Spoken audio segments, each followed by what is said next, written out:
जय हिंद साथियों। तो आज देखते हैं हम फिर से जिला दर्शन, जैसा कि पढ़ रहे थे तो प्रत्येक दिन हम एक जिला को करते थे, तो आज भी हम जिला दर्शन में पढ़ेंगे ग्वालियर।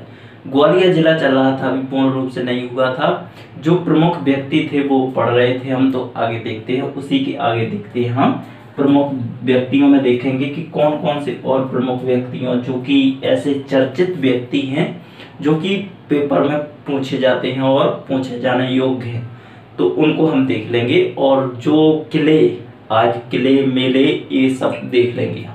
तो देखते हैं चर्चित व्यक्तियों को देखते हैं। तानसेन को हम देख चुके थे, तानसेन को हम पूरा कंप्लीट कर चुके थे। इसके बाद में देखते हैं हम ममता शर्मा। किसको देखते हैं? ममता शर्मा। ये ममता शर्मा है कौन? ममता शर्मा क्या करती हैं? ममता शर्मा, इनका जन्म कहाँ हुआ था? तो ग्वालियर में। जन्म की बात की जाए, जन्म तो 7 सितंबर, कब? 7 सितंबर 1980 को। कब? 7 सितंबर 1980 को इनका जन्म कहाँ हुआ था? तो ग्वालियर में हुआ था। ईस्वी में कहाँ हुआ था? ग्वालियर में।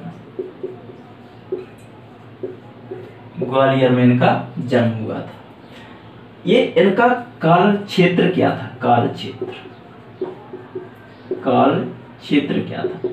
इनका कार्य क्षेत्र था पार्श्ववर्ग गायक। पार्श्ववर्ग गायक थी, पार्श्ववर्ग गायक थी। ममता शर्मा, जिनका जन्म 7 सितंबर 1980 को कहाँ हुआ था? ग्वालियर में हुआ था। इनका कार्य क्षेत्र क्या है? तो पार्श्ववर्ग गायन करती थी। आगे देखते हैं इनके जो हिट गाने हैं, उनको गानों को देखते हैं कौन कौन से इन्होंने हिट गाने किए हैं। तो हिट गाना, इनके जो हिट गाना थे किनके? तो ममता शर्मा के। इनकी आवाज में गाए हुए गाना, तो इन्होंने कौन कौन से गाना गाए हैं? आप लोगों ने सुना हुआ होगा, मुन्नी बदनाम हुई। कौन सी? तो मुन्नी बदनाम हुई डार्लिंग तेरे लिए, मुन्नी के सास नामे सास नामी रे, मैं झंडू बाम हुई डार्लिंग तेरे लिए। तो ये किसका है? इन्हीं का गाना है, मुन्नी वाला, बदनाम हुई, ये वाला गाना इन्हीं का है। इसके आगे इनका एक और हिट गाना, 3 हिट गाना थे, तो उनको बताते हैं। इसके बाद में कौन सा है? फेविकॉल वाला, चिपका ले सैया फेविकॉल से। तीसरा जो फेवरेट गाना था वो कौन था इनका? बताओ।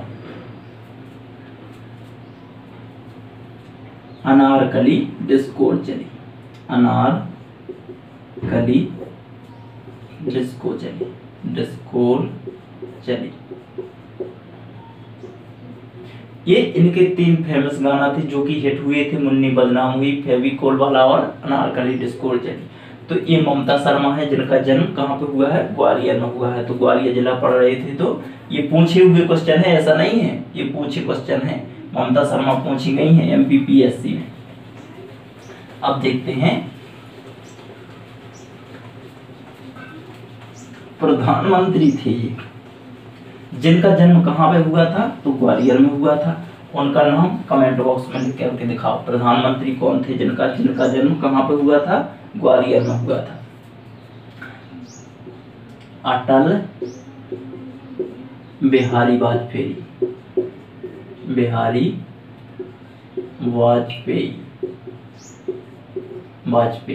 इनका जन्म कहाँ पे हुआ था? तो ग्वालियर में हुआ था। कौन थे ये? तो ये प्रधानमंत्री थे। कौन थे?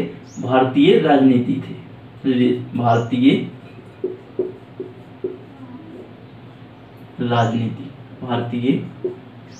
क्या करते थे? इनका कार्य क्षेत्र क्या था? तो भारतीय राजनीति तथा कवि थे। क्या थे? कवि थे।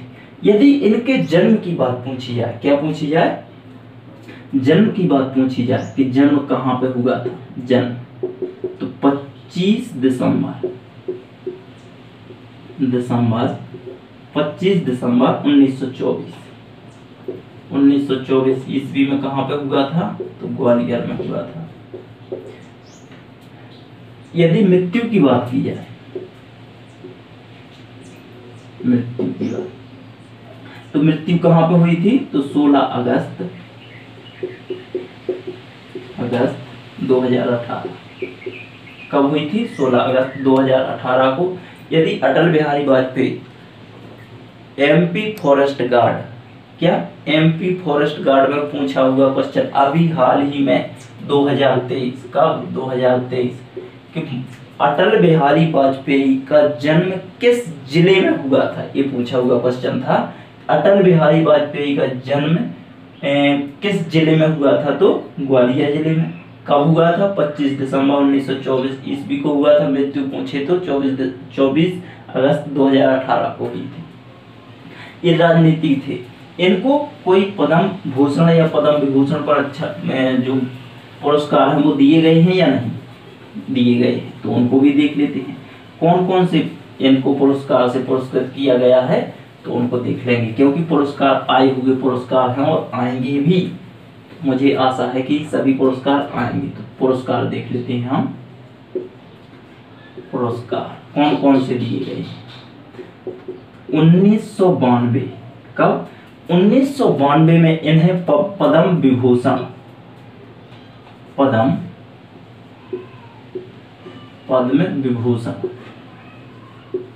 पद्म विभूषण पुरस्कार से सम्मानित किया गया था।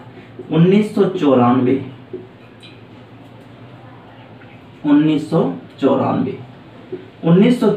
में इन्हें लोकमान्य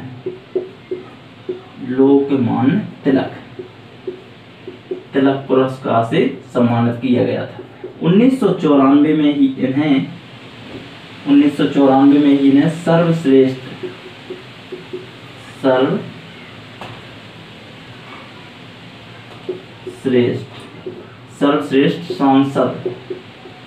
सांसद पुरस्कार से पुरस्कृत किया गया था। 1994 में ही इन्हें किससे? तो पंडित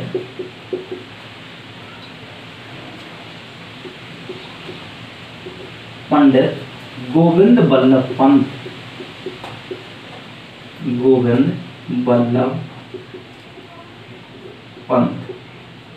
पंत पुरस्कार से पुरस्कृत किया गया था। तो इन्हें 4 पुरस्कार दिए गए हैं। कौन कौन से? तो 1992 में पद्म विभूषण, 1994 में लोकमान्य तिलक, 1994 में 3 दिए गए हैं, लोकमान्य तिलक, सर्वश्रेष्ठ सांसद का और पंडित गोविंद बल्लभ पंत पुरस्कार से पुरस्कृत किया गया है।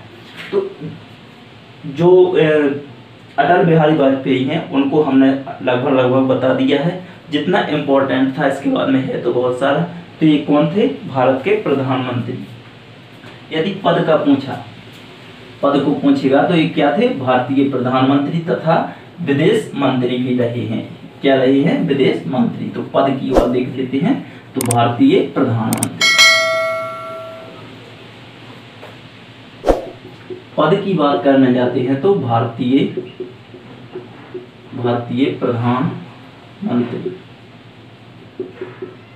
प्रधानमंत्री तथा विदेश मंत्री भी, ये क्या है? विदेश मंत्री भी रहे। इतना समझ पाए? चलो आगे देखते हैं। इनका उपनाम क्या था? उपनाम। इन्हें और किस नाम से जाना जाता था? तो भीष्म पितामह।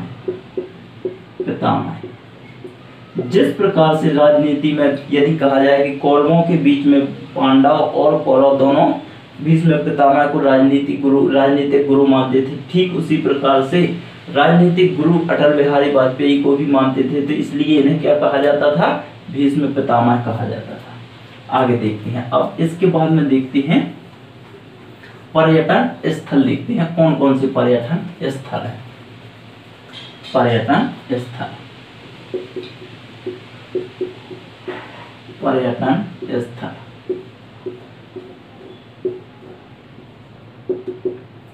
सबसे पहले देखेंगे हम तेली का मंदिर।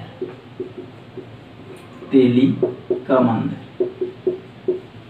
का मंदिर ये कब बना था? किसने बनवाया था? तो तेलंगाना के एक पंडित के द्वारा बनवाया था। ये किस शैली में बना हुआ है? तो द्रविड़ शैली। शैली, यदि शैली की बात की जाए कि किस शैली में बना हुआ है, तो द्रविड़ शैली में बना, द्रविड़ शैली में बना हुआ है। यह ग्वालियर जिले में जितने भी मंदिर हैं, सबसे बड़ा मंदिर है। क्या है? तेली का मंदिर, जो कि ग्वालियर में जितने भी मंदिर है सबसे बड़ा मंदिर है। इसके बाद में देखते हैं तानसेन का मकबरा, जो कि पहले पढ़ा चुके हैं, तानसेन का मकबरा। इसके बाद में गौस मोहम्मद का मकबरा, गौस मोहम्मद का मकबरा। कौन थे? तानसेन के गुरु थे। आगे देखते हैं सास बहू का मंदिर। सास 11वीं शताब्दी में निर्मित एक मंदिर था, जिसे हम सास बहू का मंदिर कहते हैं। सास बहू का मंदिर, सास बहू का मंदिर, सास बहू का मंदिर। आप लोग सोच रहे होंगे कि सास क्या है? झाड़ू लेकर के खड़ी होगी कि आज बहू मैं तुझे देखती हूँ, और बहू झरिया लेकर के खड़ी होगी कि आज सास मैं तुझे देखती हूँ। ऐसा कुछ भी नहीं है। झाड़ू या झरिया लेकर के सास बहू कुछ नहीं खड़ी हैं। इसको कहते हैं सहस्त्र बाहु। सहस्त्र बाहु अर्थात भगवान, ये किसको समर्पित है? भगवान विष्णु को समर्पित है, विष्णु को समर्पित है, समर्पित है। इसके आगे देखते हैं इसका निर्माण कब हुआ था? तो निर्माण हुआ था भाई 11वीं शताब्दी में। 11वीं शताब्दी में इसका क्या हुआ था? निर्माण हुआ था। 11वीं शताब्दी में निर्मित सास बहू का मंदिर, जो कि भगवान किसको समर्पित है? विष्णु को समर्पित है। इसे किस नाम से जाना जाता है?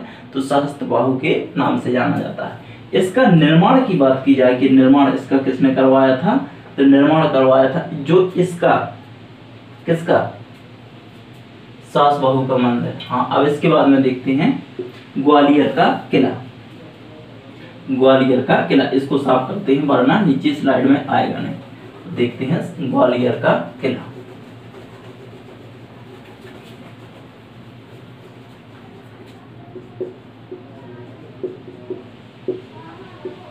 ग्वालियर का किला, इसका निर्माण किसने कराया था? तो सन होगी 727 ईस्वी में। किसने? सूर्यसेन के द्वारा, सूर्यसेन के द्वारा इसका निर्माण कराया गया था। सूर्यसेन के द्वारा ग्वालियर के किले का निर्माण कराया गया था। इसी किले को, ग्वालियर के किले को ही Rock of Gibraltar, Rock of Gibraltar कहा जाता है। ग्वालियर के किले को और क्या कहा जाता है? रॉक ऑफ जिब्राल्टर कहा जाता है। इसका निर्माण 727 ईस्वी में सूरसेन के द्वारा कराया गया था। यदि यहाँ पे देखा जाए, यहाँ पे ग्वालियर में ही रानी